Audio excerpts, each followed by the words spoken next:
people in the United States. Egypt's a lot closer. I'm a political scientist and I see problems everywhere. Every political position everywhere is always risky. Maybe Professor El Baz is more optimistic than I am, but there are always risks everywhere, especially in this case. What about the possibility of terrorism in Egypt? After all, President Sadat was assassinated, what, 12 years ago. Is that a continuing possibility in Egypt, that sort of extremist violence? I think terror and terrorism will be with us forever. It has always been there, and political assassinations are in history have always been around, and even in this country, in the United States of America, there are all kinds of political terrorism, and presidents of the country died before at the gunpoint, and so it is not really something that is typical of the Middle East or typical of today's situation or the result of today's activities in the political arena. So one cannot really take these kinds of potential terrors and control your own geopolitical view based on what the terrorists would want you to do. So yes, indeed, there are risks, and there has been terrorism in Egypt, but there has been political terrorism throughout history, everywhere in other countries. So I don't really think it is a matter to focus on the present history of Egypt. Professor Choucri, do you agree with Professor El Baz's position that the government that the people of of Egypt overwhelmingly support the position of President Mubarak? Well, he has been in Egypt more recently than I. I haven't been there since June, so I suspect he's right, yes, I would agree with that. How much, certainly there's been a great influx of refugees into Egypt, people coming back from the Gulf since August when the invasion happened.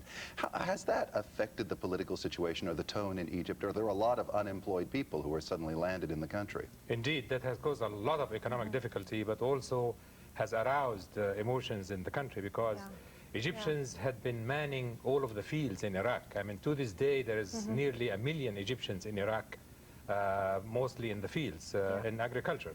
But also the fact that many Egyptians had to return, leaving behind their money, leaving behind their research centers. And I had many friends that were working both in Kuwait and in Iraq, and they all had returned right after the occupation of Kuwait, distraught by what had happened, and they lost their research, they lost their money, they lost their livelihood. So there are a lot of people in Egypt have been affected by the situation. Nonetheless, whatever happened is really a sad thing for the whole Arab world, because no Arab would like to see another Arab die at the point of a gun by Arab armies. So there is this discussion going on, and there is thinking in Egypt about what is it that is being done and what for. So there is a great deal of satisfaction at the fact that Egypt is taking a very strong stand, but there is also fear of what is it that is being done and what the Iraq is going to look like after the war. As I understand it, the universities and high schools in Egypt have all been suspended. They're still on their break, and there's no end in sight when the students are going to be allowed to go back to classes. Why is that? Is the government really concerned about student unrest if classes resume? I think this is standard operating procedures. Every time there is any sense of stress in the society, the government tends to slow down the re-enrollment and opening of schools. I'm not concerned about that. I think that's pretty standard. Looking at Jordan, not very far away, with all of the political support that is developed under the new political freedom in Jordan, in parliament and in public opinion, you get a sense that conceivably King Hussein has been swept along by the tide of public opinion. How much freedom do people have in Egypt to express their ideas, just in terms of free speech and also in terms of freedom of the press? I think a great deal. There is now in Egypt the freedom of the press and freedom of expression. You can see people on television standing up and talking about the government position, whether they are supported or not. Yeah. And there is always discussion. Actually, there had been a 100 of the Egyptian press individuals that gathered in support of Iraq. This is naturally, it's a small number because it is 100 out of 4,000 members of the press corps. But nonetheless, those members of the press that would like to voice an opinion against the government position can do so freely.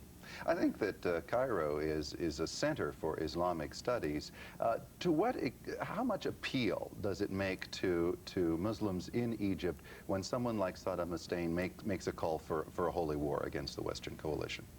I would say not terribly much. Wouldn't you agree with that? Yes, I would agree with Dr. Choucri, because even though the call has been told about jihad and so on, but really the Muslim scholars have interpreted jihad as a war against the enemy of God, and therefore not everyone can just call upon the masses or the people for a jihad. But and actually the head of the Islamic ulama in Saudi Arabia himself said that very recently, said the jihad is the fight against the enemy of God, and because of what he has done, Saddam Hussein now is the enemy of God, and therefore it is a jihad to fight the forces of Saddam Hussein, including those of the forces of the Muslims as well as non-Muslims. So it is the interpretation of the word jihad has been stretched very much.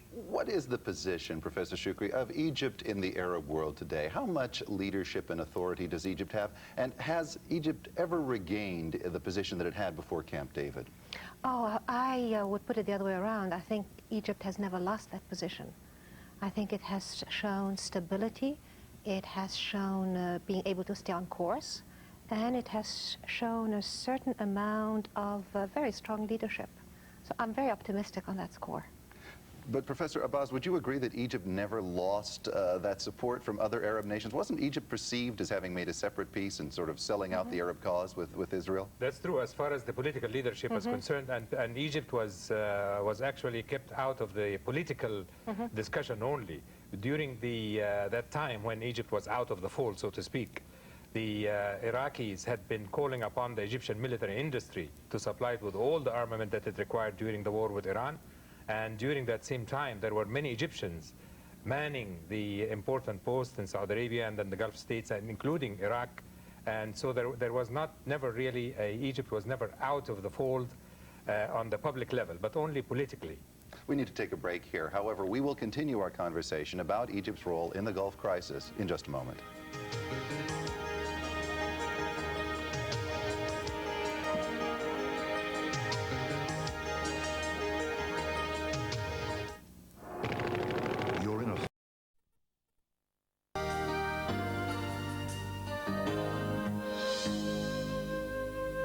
Welcome back as we continue our conversation about Egypt's role in politics of the Middle East.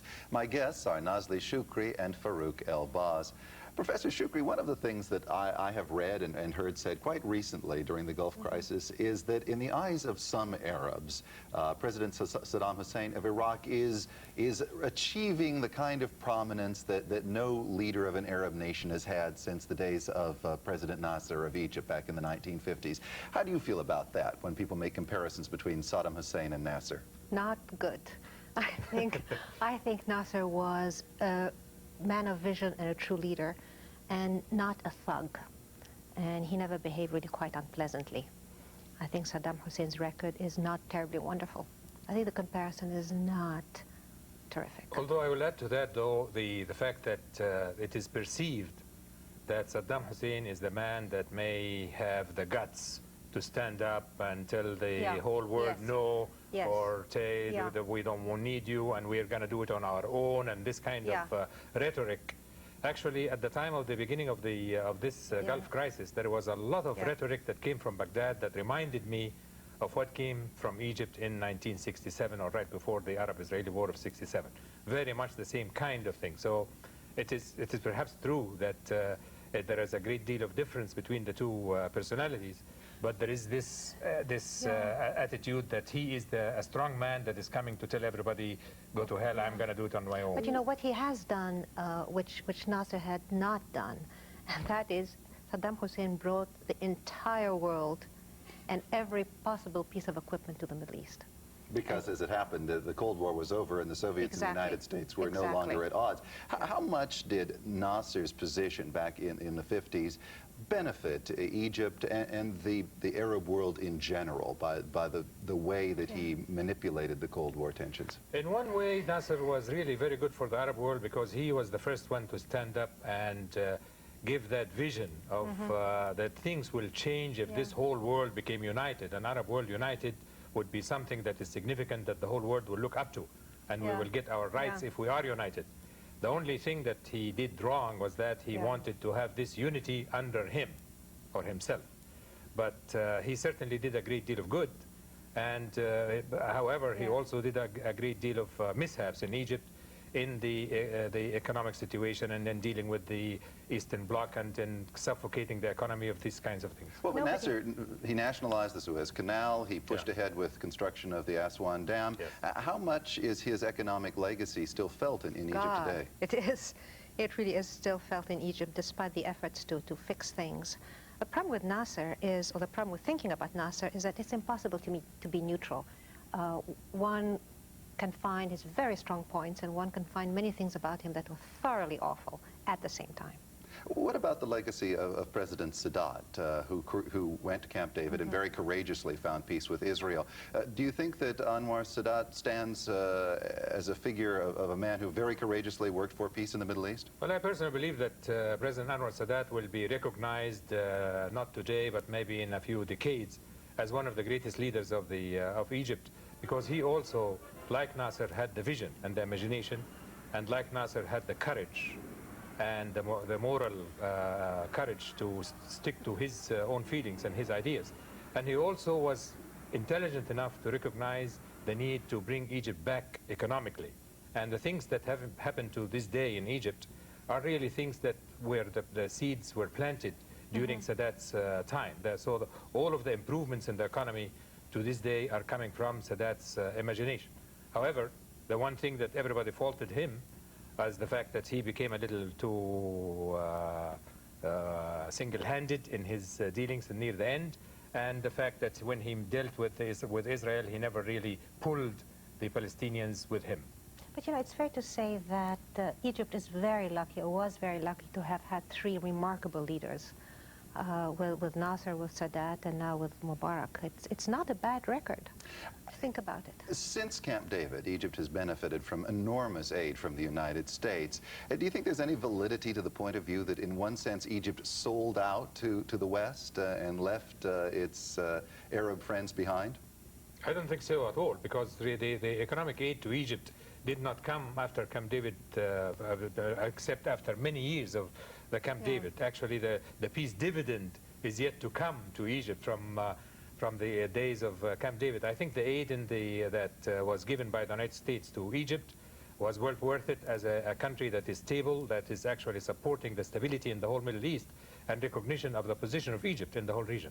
You know, we've talked about Egypt's role in the Middle East, but we haven't looked at the fact that Egypt is a North African country, essentially. What is the nature of Egypt's relationship today with the other Arab countries of North Africa? Good, solid, non-competitive.